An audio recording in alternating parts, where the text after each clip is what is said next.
escuché la noticia que hablaba acerca de que necesitaban agua, ¿no? Y habían hecho una posita, creo, en la pista. Y venían cisternas y creo que llenaban el agua a ese pozo y de ahí las máquinas absorben el agua, ¿no? Entonces decía que si es que no había agua en un instante, el fuego inmediatamente rebrotaba con más fuerza. O sea, el agua tiene que estar constantemente cayendo al fuego, ¿no? Si el agua deja de caer, el fuego otra vez con más fuerza, y no querían que se haga grande y se abarque a los otros cuadras y manzanas, ¿no? En ese sentido, ese pozo de agua que había ahí era llenado por cisternas. Era casi como una cadena de cisternas, ¿no? Una cadena de cisternas con agua. El objetivo era apagar el fuego. ¿Qué hubiese pasado si esa cadena de cisternas de agua, bueno, se hubiese roto? O sea, no hubiese llegado a las cisternas de agua como debía llegar. ¿Qué hubiese pasado? Obviamente una desgracia terrible, ¿no? Muchos más muertos, capaz muchas más casas destruidas, qué sé yo, un caos terrible. Pero es necesario que la continuidad de las cisternas de agua lleguen y provean para que el agua siga corriendo. Es decir, que no se pueda cortar la cadena. ¿No es cierto? Nosotros ya vimos por eso la semana pasada acerca de la importancia de continuar la cadena de amor que Jesús comenzó. Porque si se corta la cadena de amor que Jesús comenzó, va a pasar lo que puede pasar con un incendio, donde hay destrucción en la vida a nivel mundial, en la humanidad y en los matrimonios. Si la cadena de amor que Jesús comenzó se corta y no continúa, así como un incendio, la maldad va a destruir a los niños, a los adolescentes, a los matrimonios y a la humanidad. Lo va a destruir totalmente y no habrá esperanza. Y es por eso que decíamos que es importante que tengamos que entrar a la continuidad de la cadena de amor que Jesús comenzó, lo cual implicaba el discipulado personal. Cuando yo me comprometo en hacer discipulado personal, cuando yo me comprometo a ver por una persona, acercarme a la persona, hablarle de Jesús, enseñarle acerca de Jesús y hacer que crezca en la fe, todo ese proceso que a mí me toma medio año o un año con la persona, eso es continuar con la cadena de amor para que no haya destrucción en el futuro, porque el futuro es incierto. Ahora, sin embargo, para lograr el discipulado personal y que esa cadena continúe, necesitamos tener la capacidad de poder influir en la vida de las personas, a afectar en la vida de las personas. Ahora, ¿cómo podemos influir en las personas? Justamente el tema de esta mañana es cómo influir en las personas. Es el tema de esta mañana.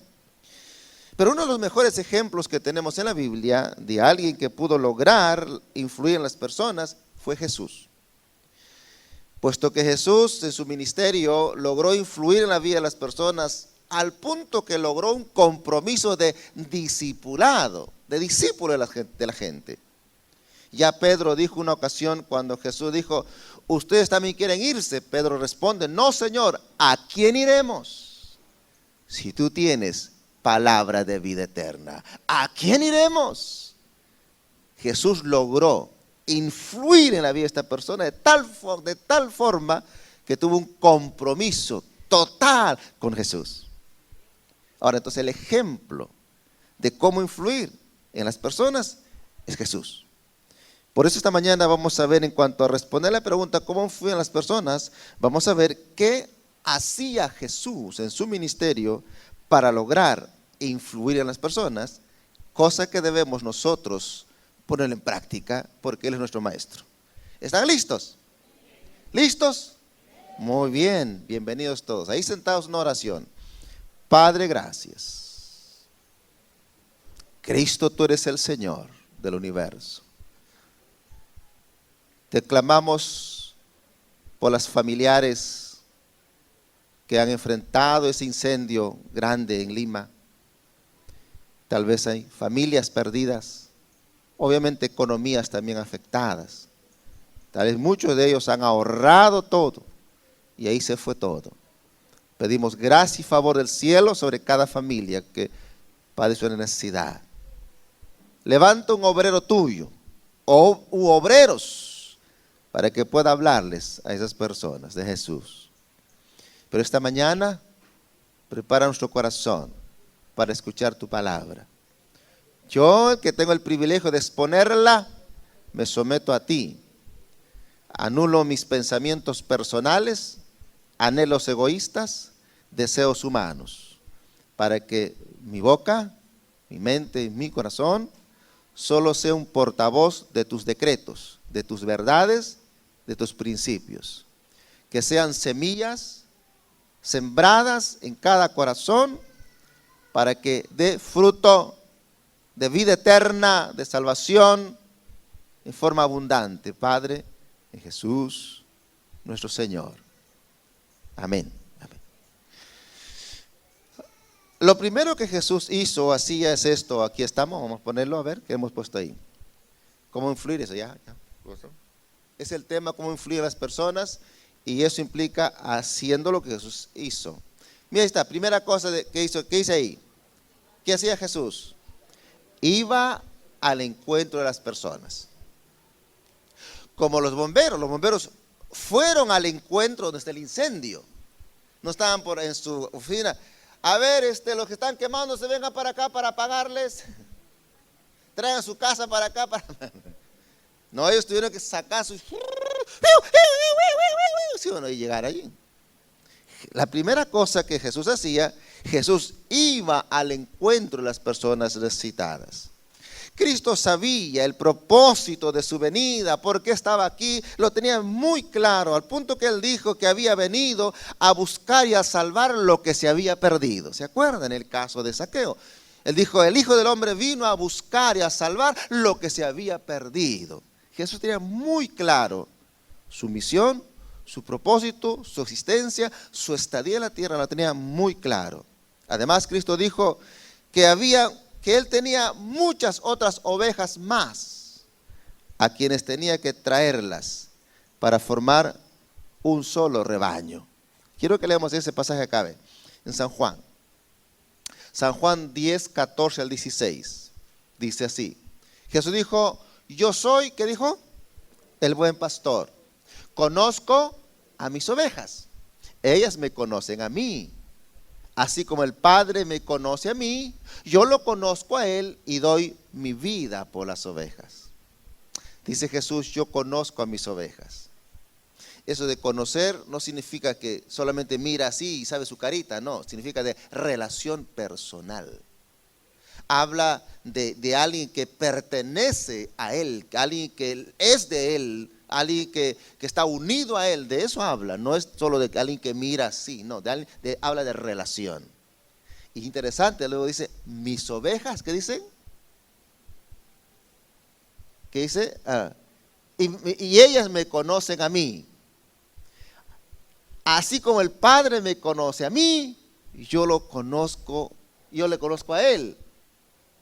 Y doy mi vida por las ovejas. Jesús dice, así como yo conozco al Padre y el Padre me conoce a mí, así yo conozco a mis ovejas. Hasta hablando de relación. Y Él dice que sus ovejas le conocen. ¿Cuántos conocen a Jesús? Jesús dijo, mis ovejas me conocen. Interesante, ¿no? Mis ovejas me conocen. ¿Por qué? Porque fueron conocidas primero por Jesús. Pero bueno, luego dice, lo que me interesa, la segunda parte, dice acá, tengo, ¿qué dice? Otras ovejas que no son de este redil. Y también a ellas debo traerlas. Así ellas escucharán mi voz y habrá un solo rebaño y un solo pastor. ¿Se da cuenta? Jesús sabía cuál era su misión.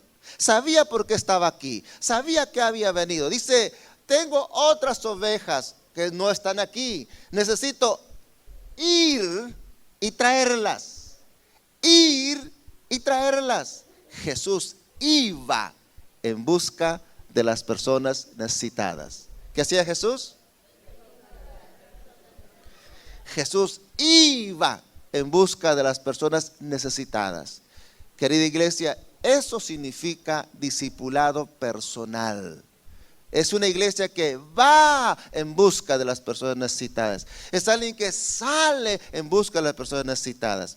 Eso es lo que Jesús hacía. Por eso Él pudo influir en las personas, pudo caminar con ellas, pudo comer con ellas, pudo escucharlas, pudo sentarse con ellas, pudo tomar agüita con ellas, pudo soportar el sol con ellas. Se hizo parte de la vivencia de las personas necesitadas. Por eso Jesús pudo influir al punto que esa gente estaba dispuesto, como Pedro y Pablo más tarde, dar su vida por Jesús. Influir. Consideremos dos ejemplos bíblicos cómo Jesús fue en busca de las personas. Uno es la mujer samaritana. La mujer samaritana, una mujer no vida muy agradable, desagradable. Dice la Biblia que tenía ¿cuánto? 4 o 5. 5 maridos. El sexto, ¿no? Y el sexto que tenía tampoco era su marido. Es decir, que parece que ella era choque y fuga, algo así, o si no, de pronto era, vamos a probar, y probaba, y como estaba salado lo dejaba, probaba otro, amargo lo dejaba así. Entonces, se separaba constantemente, y cuando Jesús se encuentra con Jesús, ella tenía su pareja también. Y Jesús le dice, tampoco ese es tu marido, ¿verdad? Estás probando nomás. Bueno, así. Esa era su vida de ella, y por lo tanto era mal vista por la sociedad, era una persona despreciada por la... ¿Cómo miraría usted una mujer que ve que tiene varios maridos y todavía es quitamarido, lo llaman a veces, ¿no? De pronto se mete con un casado, con otro casado? ¿Cómo lo vería usted? No se ve muy bien, ¿no? Un poco desagradable. Pero así era la condición de esta mujer, ¿no? Y además era samaritana. Para los judíos una samaritana era como una perdida, la peor raza, algo así. Es decir, esta mujer tenía, por ser mujer, por su estilo de vida y por ser samaritana, era como la escoria, lo peor y que no sirve para nada. Así era esta mujer. Un judío bien judío, no judío, sino judío, un judío bien pegado a la ley, él no podía ni mirar a esa mujer. Si él lo miraba se podía contaminar. Así que por eso que esa mujer caminaba a mediodía, de pronto cuando nadie puede hacer nada. Y Jesús estaba caminando por allí, y yendo en su viaje, se cansó, se sentó en el pozo, y ahí llega la samaritana. Jesús sabía quién era. ¿Quién empieza el diálogo? ¿Jesús o la mujer? Jesús. Le dice, oye mujer, ¿me puedes invitar a agüita? ¿No es cierto? Y ahí comienza. ¿Eso qué significa? Que Jesús, y mira, la mujer que dice, tú siendo judío, ¿me pides agua? Se sorprende, ¿no? Porque ella sabía cómo los judíos le tratan a ella. Oye, y hoy ya va el diálogo. Pero lo que importa acá es que es Jesús quien da inicio al diálogo a una mujer perdida y menospreciada. ¿Sabes por qué? Porque Jesús dijo que él había venido a buscar y a salvar lo que se había perdido. ¿Por qué Jesús pudo influenciar a la gente? Porque él iba ante las personas necesitadas. Usted sabe que esa mujer, luego que del diálogo, volvió inmediatamente a Samaria y habló a todo el pueblo, y la gente vinieron a escuchar a Jesús, y Jesús se quedó como, creo, un día ahí hablando, y todo un pueblo y mucha gente creyó en Jesús. ¿Sabes por qué? Porque Jesús fue ante una persona necesitada que era la samaritana. Pero si Jesús no iba ante esa mujer, todo ese pueblo se perdía. Hola. Jesús iba en busca de la persona necesitada. El otro ejemplo es Zaqueo. ¿Se acuerdan de Zaqueo? Jesús está caminando, caminando, y al pronto lo ve a Zaqueo en el árbol, ¿sí o no? ¿Qué le dijo Jesús? Oye, pájaro, ¿qué haces ahí? ¿Qué le dijo Jesús? Zaqueo, muchacho, ¿qué haces ahí, mando? Bájate, apúrate, vaya a preparar la cena, hoy voy a cenar a tu casa. Imagínense. Zaqueo, otra vez, un hombre recaudador de impuestos, odiado por la sociedad, menospreciado por los judíos. Es decir, otra vez un hombre, claro, de dinero, pero menospreciado por su conducta. De pronto trabajaba con Obedech, capaz trabajaba él. Trabaja ahí con esa empresa grande, los brasileños. ¿Sí? Claro, él cobraba el doble, con coima, con todo. Un buen cobrador era, por eso lo odiaban. sea, era un ladrón con corbata, como dicen, ¿no? Un ladrón fino era él. Sí, sí. Y entonces, el ladrón, ese era. Y entonces la gente sabía, como la gente siempre sabe, pero no pueden enjuiciarlo porque tiene vara, pero no es cierto. Ahí van los expresidentes, no lo pueden capturar. Bueno, ahí estaba, pero y el pueblo sí, entonces el pueblo no lo miraba muy bien a Zaqueo y además todo lo que él tenía estaba ahí, pero sí quería saber quién era Jesús. Y ahí Jesús le dice: Zaqueo, bájate, quiero cenar en tu casa. Eso fue tremendo. ¿Quién usted cree que algún judío se hubiese atrevido a ir a cenar con Zaqueo?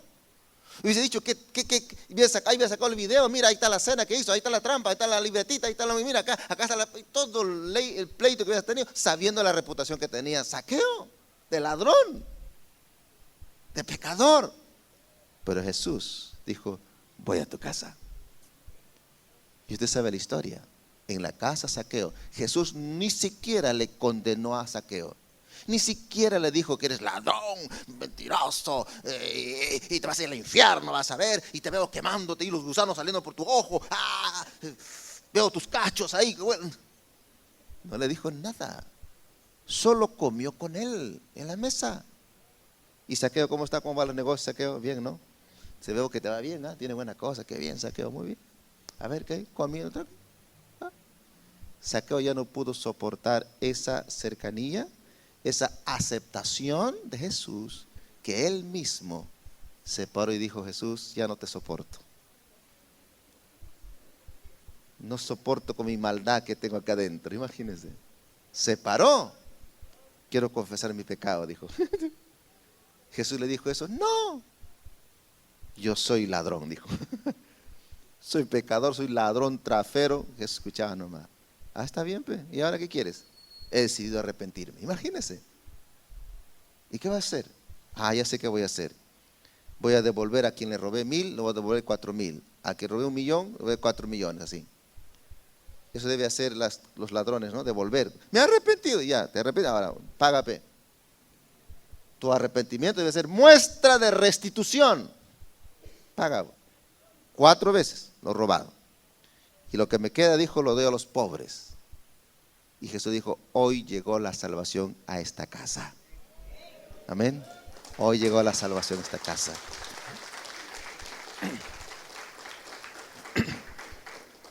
El arrepentimiento genuino no es resultado del miedo, del temor que la policía le capturó. El arrepentimiento genuino no es las lágrimas por no ir a la cárcel. El arrepentimiento genuino no es aquel que solo grita que sí me arrepiento. El arrepentimiento genuino es cuando tiene la convicción de su maldad y está dispuesto a restituir todo lo malogrado, todo lo afectado, y no está reclamando derechos, sino dispuesto a restituir, porque hay un arrepentimiento real, genuino, que Dios produce en el corazón de la persona. Amén. Jesús iba en busca de las personas necesitadas. De esa forma pudo influenciar. Imagínate que Jesús no hubiese ido a la casa de Zaqueo. Zaqueo, usted hubiera perdido él y toda su familia. ¿Por qué? De pronto por el prejuicio de no juntarse con los pecadores, o por cualquier otra cosa que tiene que hacer más importante, y no esa persona necesita. Él caminó Jesús por la tierra, por el camino, caminó para ir a una casa. Por eso pudo influenciar en este hombre a tal punto que Jesús no tenía que confrontarle con su pecado. Él mismo se arrepintió. Eso se llama influencia en la vida de las personas. ¿Por qué? Porque fue en busca de la persona necesitada. Amén. Gloria a Jesús.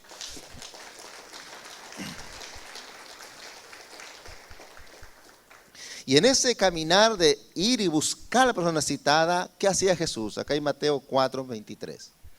Mateo 4:23 dice, ¿qué dice ahí Jesús? ¿Qué? Recorría toda Galilea. ¿Qué hacía? Enseñando en las sinagogas. ¿Qué más? Anunciando las buenas nuevas del reino y sanando toda enfermedad, toda dolencia de la gente. Dice el pasaje mismo, Jesús, ¿qué hacía? ¿Qué hacía Jesús? ¿Y qué es recorrer? Caminar, ir. ¿no? Esto es, ¿no? Caminar. Recorría, o sea, caminaba, andaba, iba.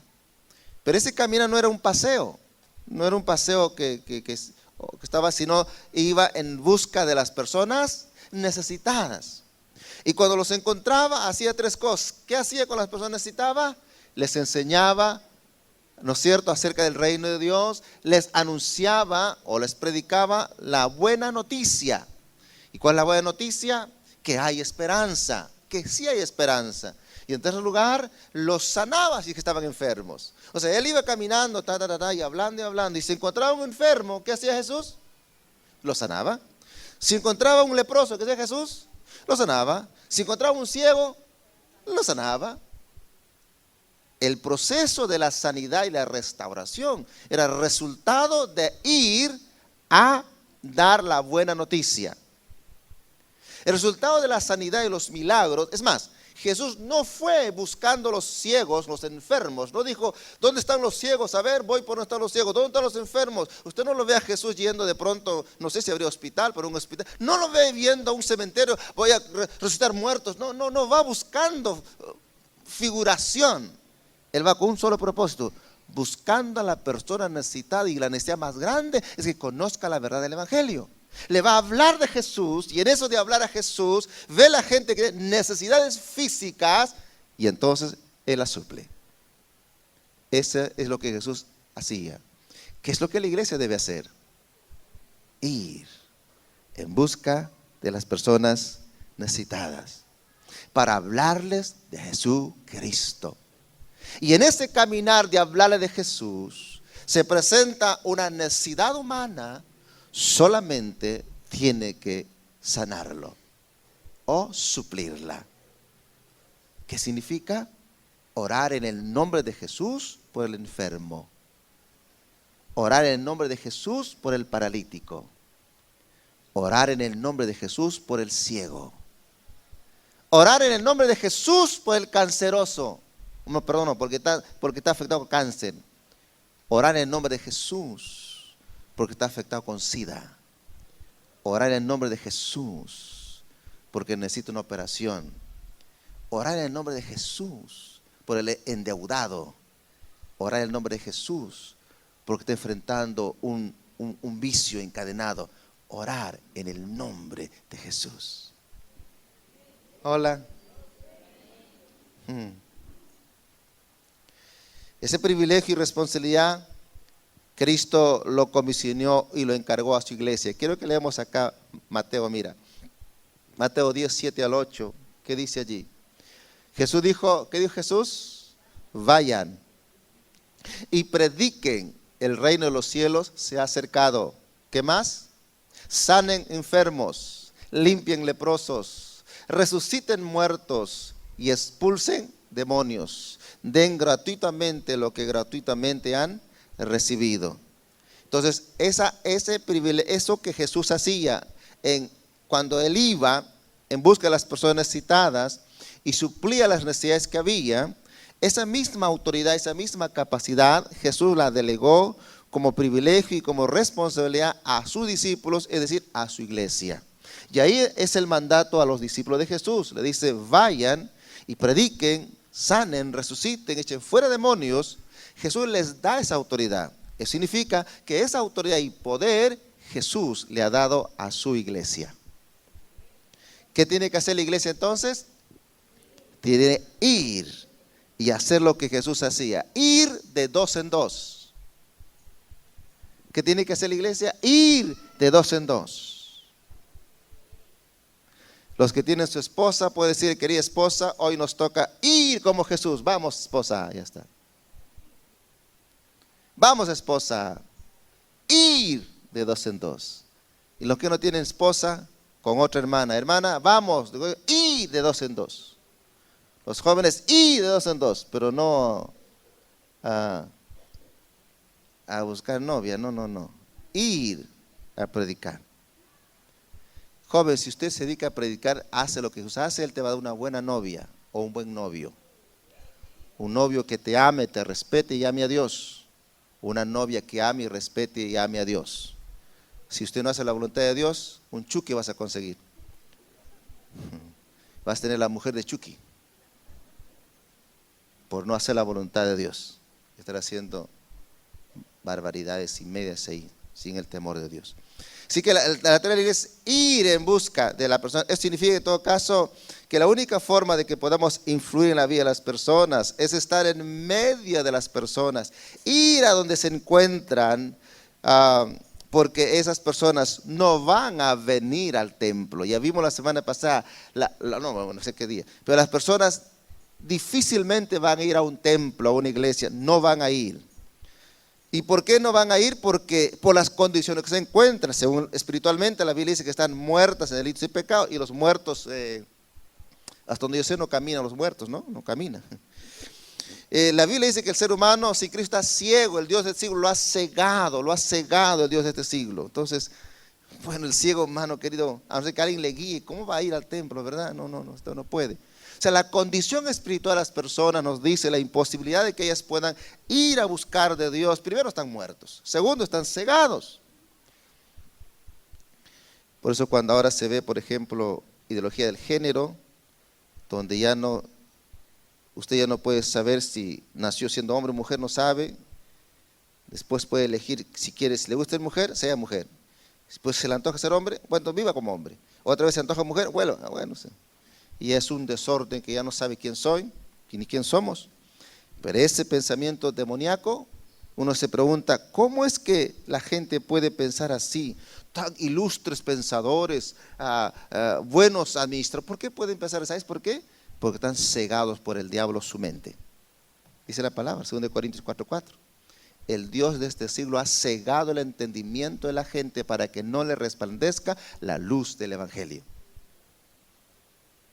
Hola. ¿Están despiertos? Wow, qué bueno que estén despiertos. Muy bien, queridos, así que la primera cosa que hemos visto, cómo podemos influir en las personas, es haciendo lo que Jesús hacía. Y lo primero que hemos visto es que Jesús, ¿qué hacía Jesús? Iba a la playa. ¿A dónde iba? ¿En busca de qué? De las personas necesitadas. Él iba en busca de las personas necesitadas. No importa sea una persona, no importa, no solamente iba la multitud, como algunos pastores hoy o apóstoles que se llaman. Si usted le invita a que vaya a predicar a un grupito que tenga 5 hermanos, no va a ir, porque necesita avión, carro y banda y todo, así que necesita un más grande, le den más plata. ¿Ese era el evangelio de Jesús? Jesús fue a la samaritana al desierto y fue a las multitudes. Jesús dijo, id y buscar a la persona necesitada. La segunda cosa que Jesús hizo está aquí. ¿Qué dice ahí? Jesús vivía según los valores del reino de Dios.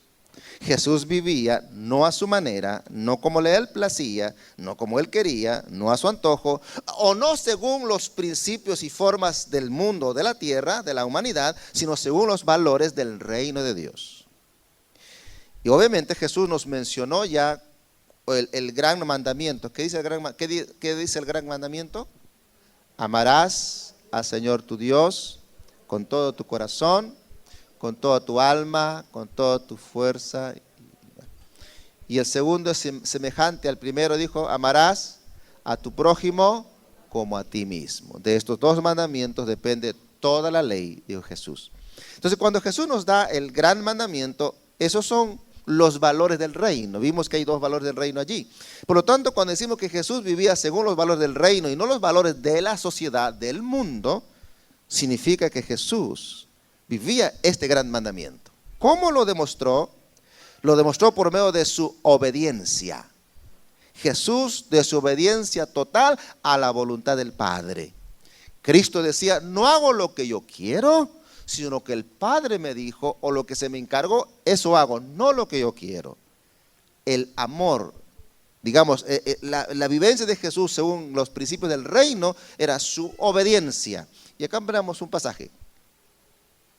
Lucas 22, 42 al 43, hace referencia a la oración de Jesús en Getsemaní, ¿no? ¿Se acuerdan? Dice así, ve, una fracción de la oración. Y decía Jesús, Padre, si quieres, haz que pase de mí esta copa. Esa es su palabra, ¿no? Y luego dice, pero que no se haga mi voluntad, dice Jesús, sino la tuya, tu voluntad. Luego dice, se apareció entonces un ángel del cielo para fortalecerlo. En esa oración de Getsemaní, Jesús dice, Padre, si quieres, haz que pase de mí esta copa. Es como que de pronto dijera, sabía lo que viene.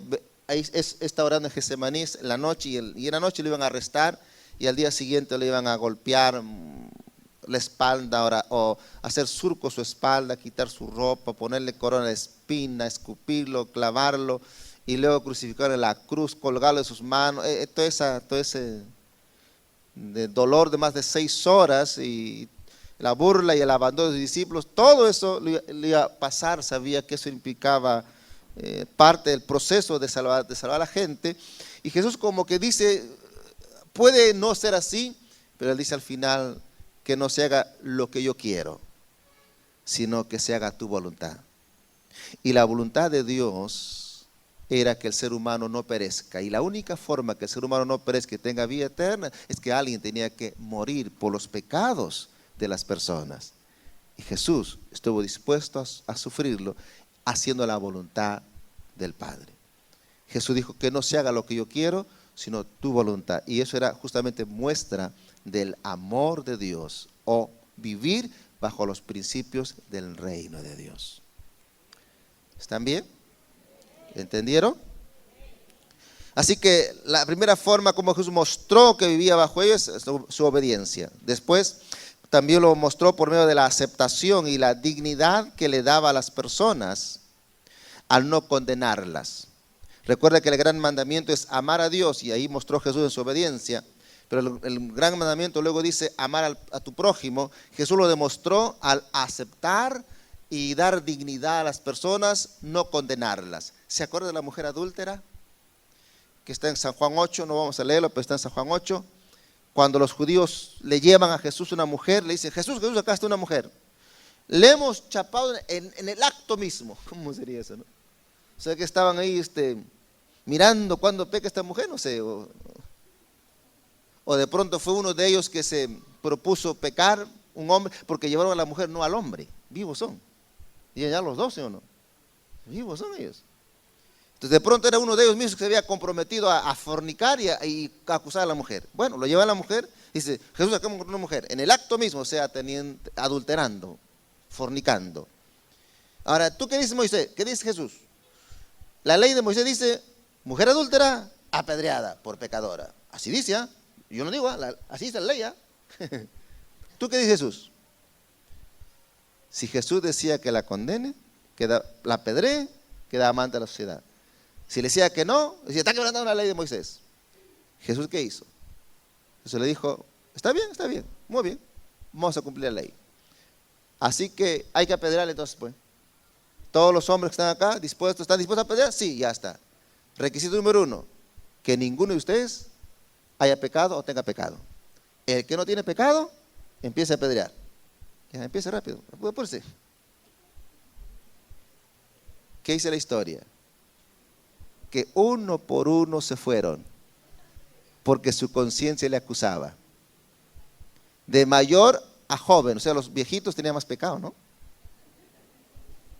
Sí, el texto dice que los adultos se fueron primero y los jóvenes al último, pero todos se fueron. Sé que los viejitos tienen más pecado, ¿eh? O sea, nosotros los jóvenes tenemos poco, ¿no? Pero se fueron todos. Cuando Jesús va a mirar, ¿dónde están las piedras que no escucho que suena? ¿Dónde está? No hay piedras. No hay nadie. ¿Qué hombre? Jesús le dice, mujer, ¿qué? ¿Nadie te condena? No hay nadie. No, dice. ¿Qué le dijo Jesús? Ah, pero yo sí te condeno, maldita. ¿Digo? No, Jesús dijo, tampoco yo te condeno. Vete en paz y no peques más.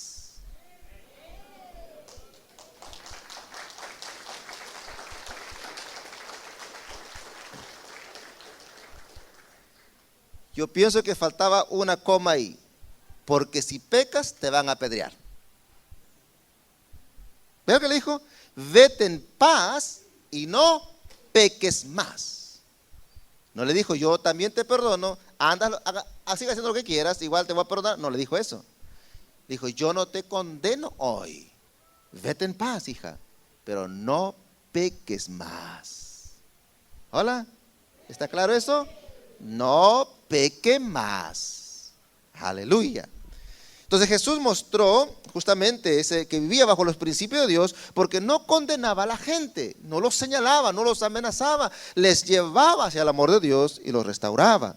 Eso es lo que mostró Jesús. Además, ¿cómo mostró Jesús que vivía bajo los valores del reino de Dios? Por medio del cuidado que Él le dio a sus discípulos. De esa forma, Él pudo influir en ellos, los mostró un cuidado especial. Quiero que veamos acá, San Juan 13:1. San Juan 13:1. Mira qué dice acá. Antes de la fiesta de la Pascua, Jesús sabía que su hora había llegado para pasar de este mundo y volver al Padre.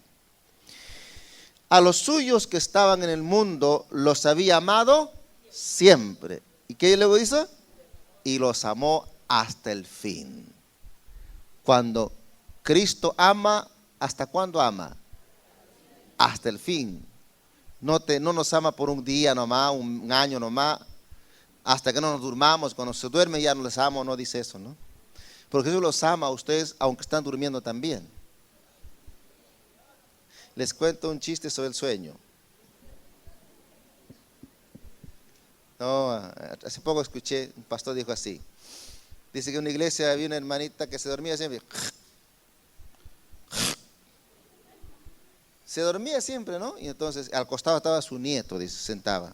Y el pastor estaba por acá, como que cuando le miraba al nieto, le decía. Y el nieto no hacía nada, miraba para allá. Otra vez veía que está durmiendo y el pastor decía al nieto, o sea, dale así, no, para que se despierte. Y el nieto no hacía nada. Y así pasó varios días. Y el nieto se había asado ya, se asó el nieto ya. Se paró el nieto y dijo, oiga pastor, usted me está diciendo que despierte a mi abuelito. Pastor, usted le hizo dormir, usted despiértelo.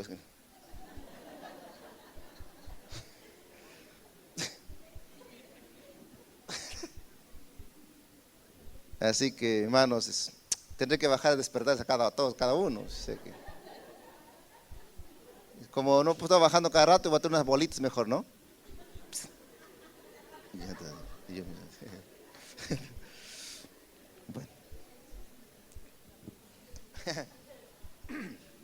Bueno, entonces dice, la otra forma como Jesús mostró que Él vivía según los principios del reino de Dios, es decir, bajo el amor, es que el cuidado que Él mostró para con los discípulos. El pasaje de Juan dice que Él los había amado siempre y los amó hasta el final. Y eso es extraordinario, eso es una maravilla. Eso implica lo que Él hace por usted y por mí. Ahora, ¿cómo se puede ver esto en la práctica? Jesús, por ejemplo, los reconfortó, los animó, por ejemplo, a Pedro, a Tomás y a los 11. ¿Se acuerdan que Pedro le negó a Jesús, sí o no? Pero Jesús no lo condenó ni lo abandonó. Luego fue, lo motivó, lo animó, lo restauró. Tomás dijo, yo no creo que Jesús resucitó. Yo primero piso madera.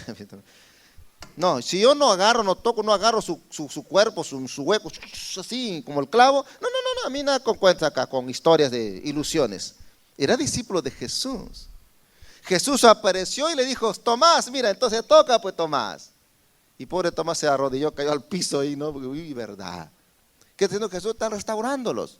Le está mostrando que los decidió amarlos siempre hasta el final. Jesús murió y le enterraron, nadie creyó, todo asustado. Jesús apareció y les amó tanto que se quedó 40 días con ellos para convencerles de que Él estaba vivo. ¿Sabes por qué? Porque los amó hasta el final.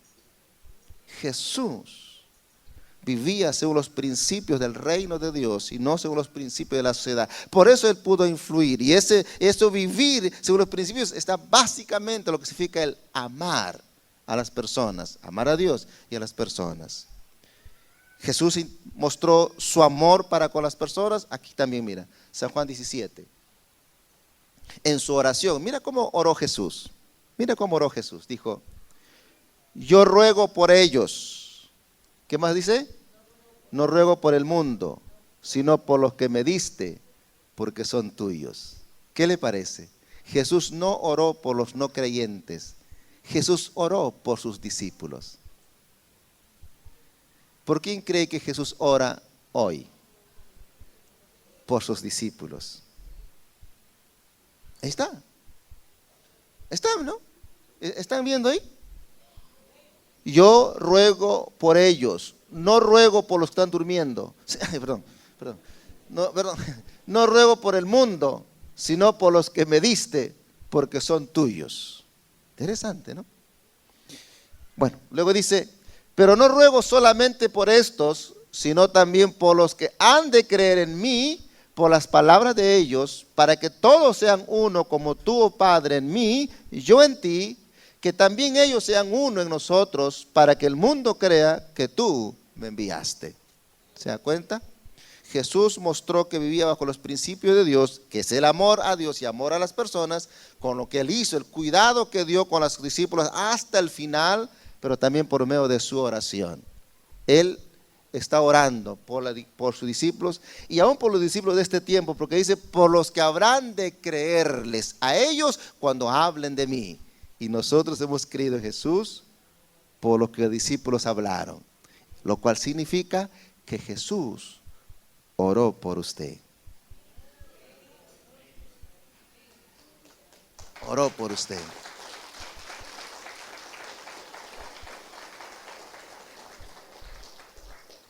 ¿Sabe qué creo? ¿Se acuerda ese tiempo cuando le dice Jesús a Pedro, Pedro, el diablo me ha pedido a ustedes para zarandearlo, ¿sí o no? Para, o sea, la prueba, qué sé yo, ¿no? Entonces, la tentación de zarandear la prueba. Jesús le dice, Pedro, pero yo he rogado por ti para que tu fe no desfallezca. Así que después de la prueba, vuelve y anima a tus hermanos. ¿Qué le parece? Jesús ora por sus discípulos. Si tú eres discípulo de Jesús y hay pruebas que el diablo quiere levantar y estás caminando en Jesús, él dirá, no te preocupes, yo he orado por ti para que tu fe no desfallezca. Cuando pases esa prueba, ven y anima a otros. Amén. Anima a otros.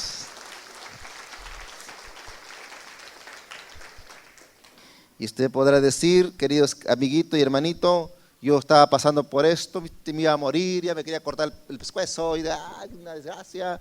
Pero un día Jesús qué sé yo, y mira ahora, lo vencí en el nombre de Jesús. Usted va a ser un instrumento mayor. ¿Sabes por qué? Es la muestra del amor de Jesús por los discípulos, orando por ellos. ¿Cómo más mostró Jesús su amor o vivir conforme a los principios del reino de Dios? Es mediante su entrega total por el bienestar de las personas. Ya Pablo va a decir en Romanos 5:8, Pablo el apóstol dice, mas Dios muestra su amor para con nosotros, en que aun siendo pecadores, Cristo murió por nosotros. Cristo mostró que él vivía según los principios de Dios, porque estaba dispuesto a entregar toda su vida entera por el bienestar de las personas, por el amor de las personas, por el amor al prójimo. Él vivió bajo los principios del reino de Dios. Por eso pudo influir en las personas. Por eso pudo él poder afectar a las personas. Por eso él pudo formar discípulos. Entonces, ¿qué tendríamos que hacer nosotros? Decidir amar a Dios y amar a las personas. Recuerda que amar a Dios implica el devocional. Es hablar con Dios, escucharle. Amar a las personas implica buscar el bien de las personas en lo que yo hago y digo, evitar no causarle daño en cuanto depende de mí, pero básicamente implica hablar de Jesús al que no es creyente y hacer discipulado o consolidación con el nuevo creyente. Eso implica amar a las personas. ¿Cuántos quieren vivir conforme a los principios del reino de Dios. Cuando usted lo haga, usted va a poder influir en las personas. Va a decir, ¿cómo ese vecino, si ni me conoce, está saliendo de su trabajo cansadito, corriendo, para venir a mí y enseñarme la Biblia? Y cuando yo no lo entiendo y le reprocho, no se amarga, tiene paciencia. ¿Cómo puede ser así? ¿Cómo es eso así? Está influenciando en la persona, porque está mostrando el amor de Dios y el amor a las personas. De esa forma Jesús pudo influenciar en las personas. ¿Estamos? Tercera cosa. ¿Qué más Jesús hacía? ¿Qué dice ahí? Jesús hacía lo que decía. Es decir, que habló con el ejemplo. Está bueno, ¿sí o no? Jesús hacía lo que decía. Es decir, que habló con el ejemplo. ¿Está claro eso? Él fue ejemplo de lo que decía y hacía. ¿Cómo vamos? A ver. Y ya. Leemos un pasaje acá. San Juan. La hora. San Juan 13, 13 al 15. Mira, aquí dijo Jesús. Ustedes me llaman maestro y señor, dicen bien, porque yo lo soy, dice Jesús. Yo soy maestro, yo soy su maestro, yo soy su señor. Está muy bien. Y luego dice, pues si yo, el señor y maestro, les he lavado los piecitos, las patitas, también ustedes deben lavarse los pies unos a otros, ¿verdad? Y luego mira lo que dice Jesús al final, porque les he puesto ¿qué? ¿Qué?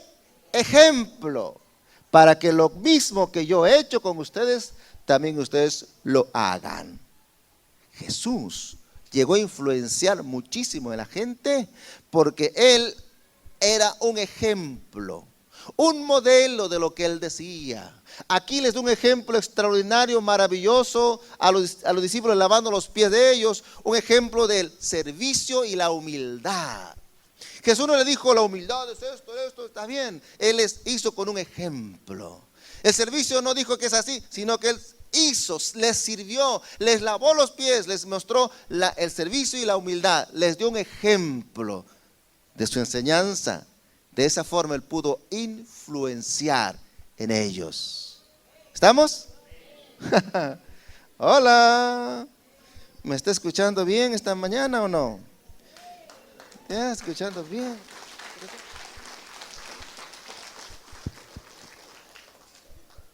Al punto que en una ocasión los discípulos le dicen, Señor, enséñanos a qué dijo, a cantar. Enséñanos a orar. ¿Por qué? Porque habían visto que Jesús oraba en la mañana, oraba en la noche, oraba en la mañana, oraba en la noche, estaba hasta la mañana, pero oraba y oraba y ellos, los discípulos, comenzaban a orar 5 minutos.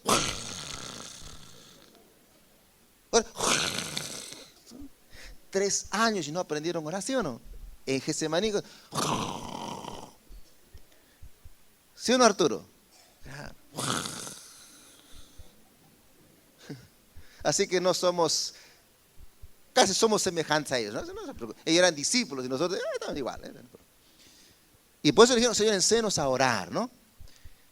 Y en todo ese caso Jesús les dio un modelo, pero justamente Jesús, el ejemplo era su propia vida de oración. Entonces Jesús, la forma en que pudo influenciar a que ellos pudieran aprender a orar es su ejemplo. Al punto que en Hechos 2, Jesús le dice, que Hechos 1, ¿no? Le dice, esperen la promesa hasta que venga, esperen la promesa del Padre. Jesús no le dice, esperen orando, pero Hechos 1:14 dice que ellos estaban orando. Jesús le dijo, yo voy a enviar a la promesa del Padre, esperen, pero orando, si no oran no hay nada. No le dijo eso. Le dijo, esperen nada más. Pero el versículo Hechos 1:14, ellos estaban orando. ¿Por qué estaban orando? Porque su maestro oraba. Porque él había visto que su maestro oraba. Jesús fue un ejemplo. Enseñaba con el ejemplo, con su estilo de vida, de lo que enseñaba. Por eso pudo influenciar. Si queremos influir fuertemente en la familia, en el vecino, en los amigos, tiene que ser con nuestro ejemplo. Hola. Pablo el apóstol nos lleva, dice, imítenme a mí, como yo imito a Cristo. Imítenme a mí, como yo imito a Cristo. Quiero que leamos ese 1 Corintios 11, a ver, en su Biblia, no está en la pizarra, es para que manejen Biblia. 1 Corintios, por si acaso está en el Nuevo Testamento, vamos a ver el Antiguo. 11.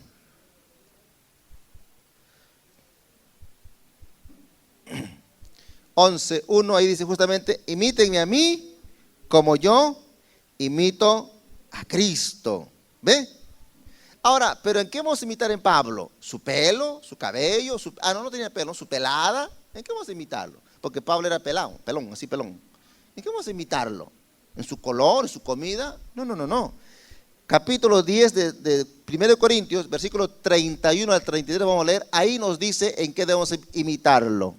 10:31 dice, en conclusión, ya sea que coman o beban, hagan cualquier otra cosa, háganlo todo para la gloria de Dios.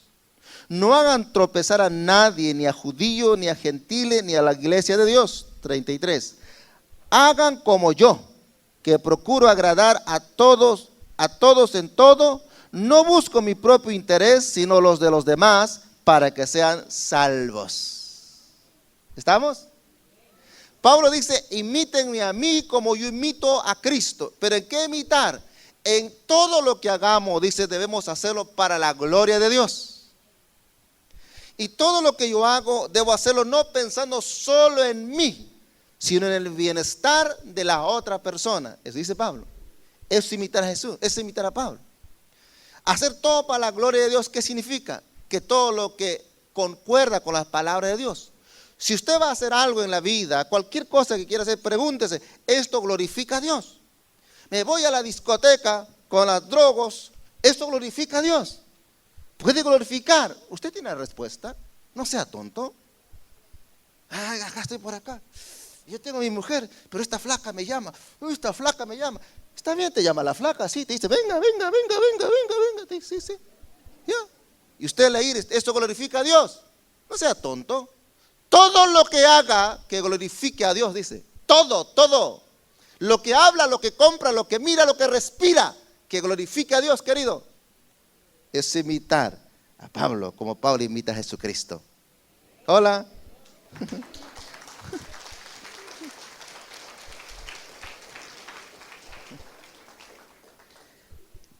Y la otra parte es que yo no busque solo mi beneficio personal, sino el beneficio de la otra persona.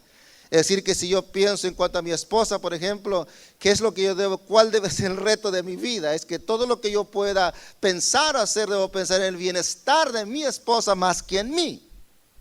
Si esa es mi decisión, si eso es mi compromiso, entonces significa que cuando yo quiera hacer algo, decir algo que pueda afectar a mi esposa, voy a evitar hacerlo, porque yo decidí buscar el bien de ella, no su mal, sino no solo mi bien. Porque ¿qué es cuando es el egoísmo? Cuando busco solo mí. Yo digo, es que me voy con esta flaca, porque mi mujer ya se enfrió, ya se engordó, y no me atiende, no me lava los calzones. Entonces, para esta mujer sí me voy, porque tengo el derecho de ser feliz, todavía dice.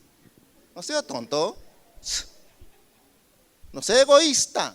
Ser ejemplo, modelo, es pensar en el bien de la otra persona más que en mí.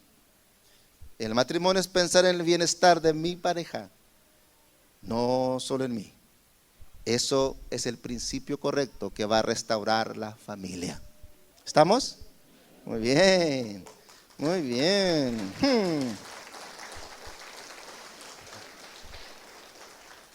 Para los jóvenes sería, los que quieren tener novia o novio, piensen en el bienestar de la chica.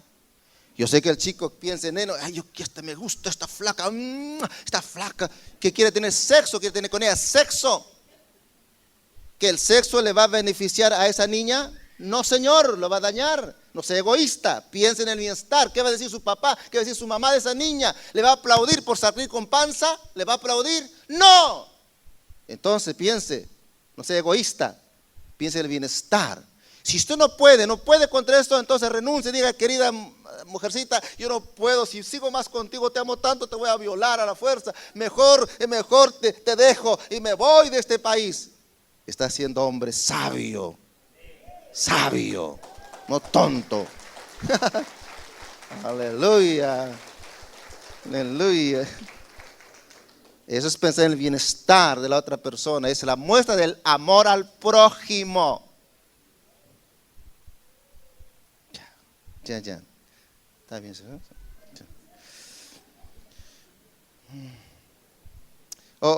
Veamos 1 Timoteo 4:12. Vamos terminando ya.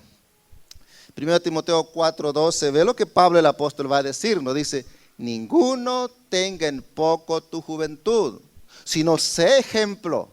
¿Qué dice qué? Sé ejemplo de los creyentes en palabra, conducta, amor, espíritu, fe y pureza. ¿Se da cuenta? Jesús pudo influir en las personas porque Él hacía lo que decía, era un ejemplo de vida.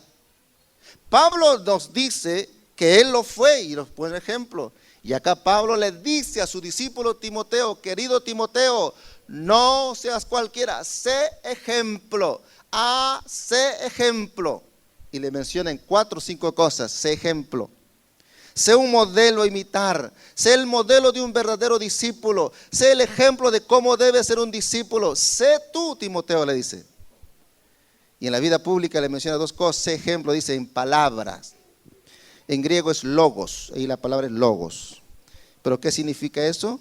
Tiene que ver con mi estilo, mi forma de hablar. Tiene que ver con las palabras que yo uso cada día. Ejemplo en palabras significa que mis palabras deben edificar a las personas, deben motivar, deben animar, deben fortalecer. Eso significa ejemplo de palabra. Lo contrario sería el chisme, la calumnia, la crítica, la murmuración. Eso sería lo contrario. Cuando dice ejemplo en palabras, significa palabras que edifiquen, que ayuden. Como dice Pablo en otra ocasión, como palabras como sazonadas con sal, dice, ¿no? O sea, ricas, pues. Palabras agradables, palabras que animan. Así deben ser nuestras palabras, ser ejemplo en eso, va a decir. ¿Por qué? Por esto, mira. 1 Pedro 3:10 al 11. Mire, hermano, escuche esto. En efecto, el que quiere amar la vida y gozar días felices, que coma rico lo que quiera. Que refrene su lengua de hablar el mal y sus labios de proferir engaños. Que se aparte del mal y haga el bien, que busca la paz y la siga. Pero importante, que refrene su lengua de hablar el mal.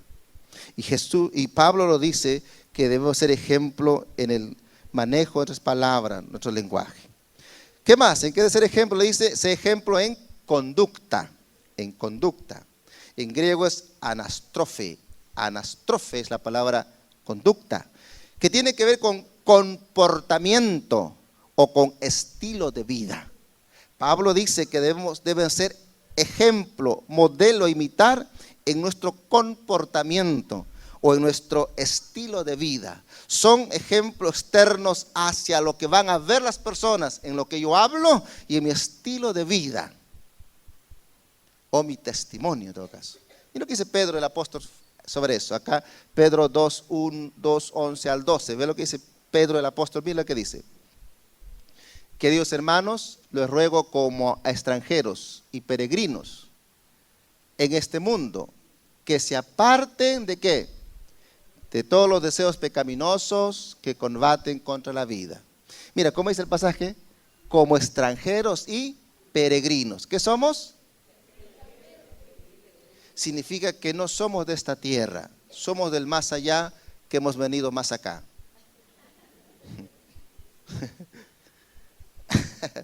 La Biblia dice, somos ciudadanos del reino de Dios.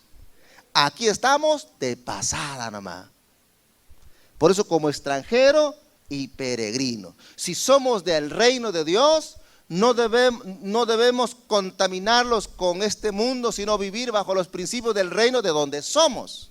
Por eso dice, como extranjeros, como peregrinos en este mundo, apártese de todo deseo pecaminoso que hay en este mundo, apártese.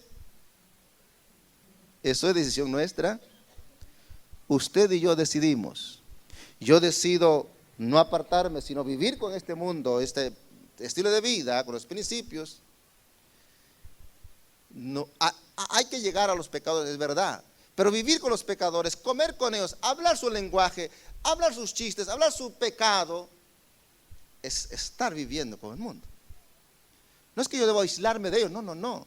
Estoy en ellos, pero ellos deben saber que soy luz y sal.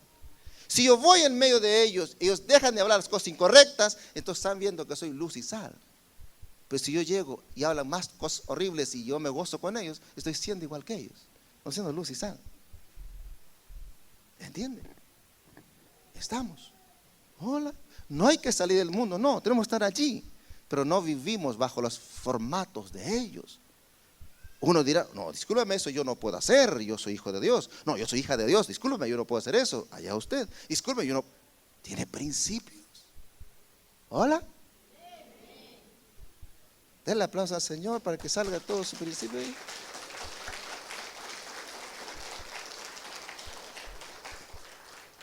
Ya.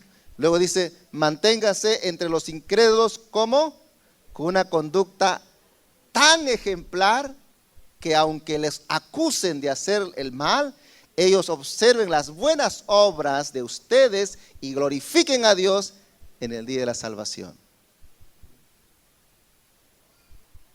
Dice, tengan una conducta tan ejemplar que aunque ellos les critiquen, pero un día glorifiquen a Dios al ver sus buenas obras. Santiago el apóstol dijo que la fe se muestra por las obras.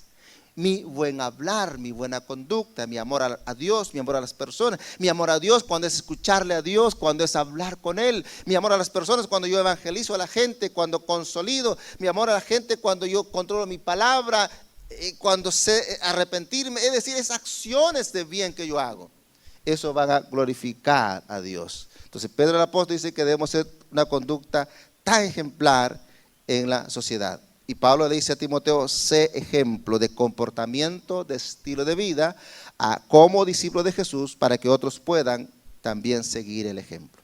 Eso en la vida pública. Y luego dice en la vida privada, le habló de cualidades internas. Le dice, sé ejemplo en el amor, en el amor. Y en griego, en este caso, amor es ágape. ¿Y qué es el ágape? Es un amor divino, es un amor incondicional, es un amor inmerecido. Es un amor que no hace daño. Obviamente es el amor a Dios y el amor al prójimo. Pablo le dice a Timoteo, sé ejemplo en ese amor incondicional. ¿Qué más le dice en su vida privada? Sé ejemplo en fe.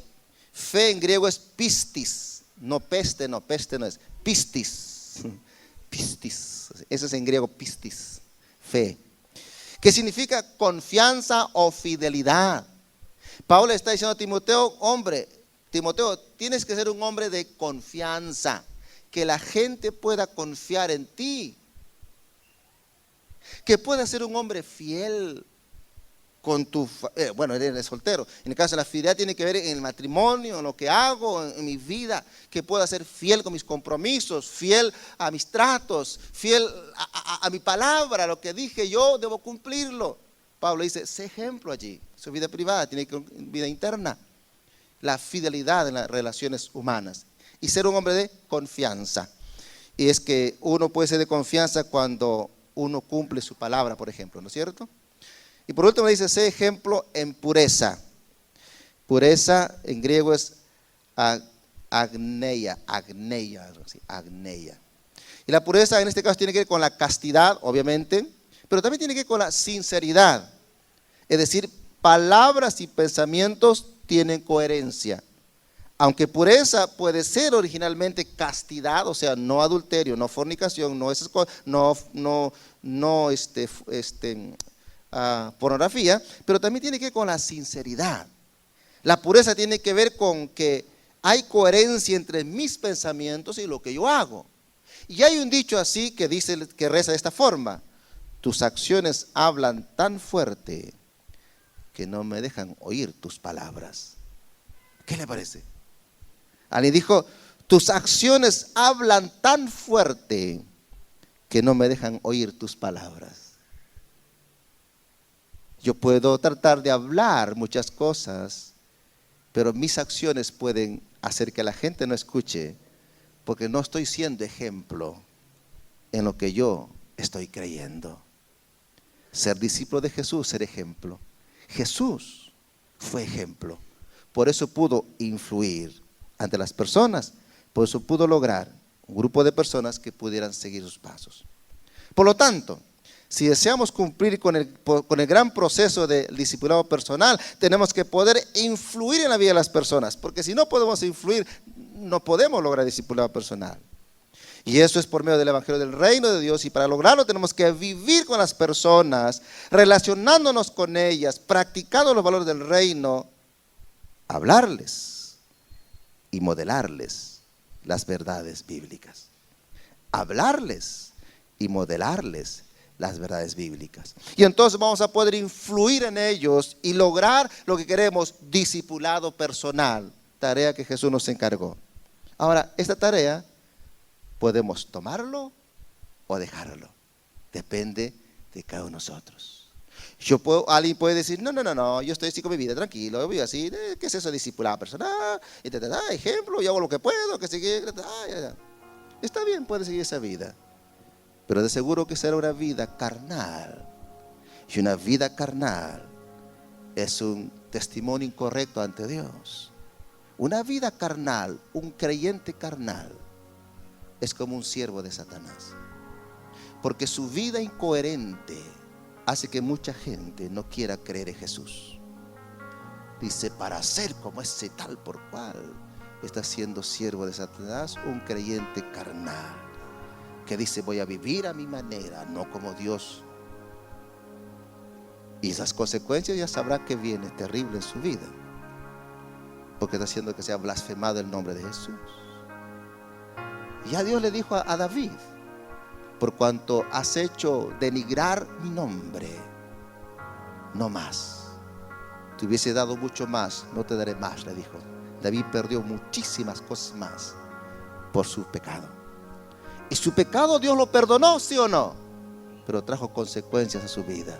Su propio hijo contra él, violación entre sus hijos, desastre familiar, consecuencias de su pecado. Usted decide ser ejemplo del reino de Dios en la tierra o vivir a su manera. Si decide ser ejemplo del reino de Dios, seguir los pasos del Señor, obviamente Él traerá bendición a tu casa, bendición a tu familia, porque es Él que trabaja con los hijos, es Él que trabaja con la situación.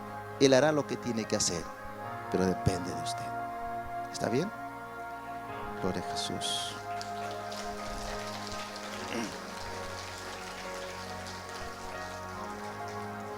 Y si hay un amigo que nos visita esta mañana, es también tu decisión. Jesús vino en busca de las personas perdidas, o sea, por ti. Pero tú decides aceptar o rechazar a Jesús.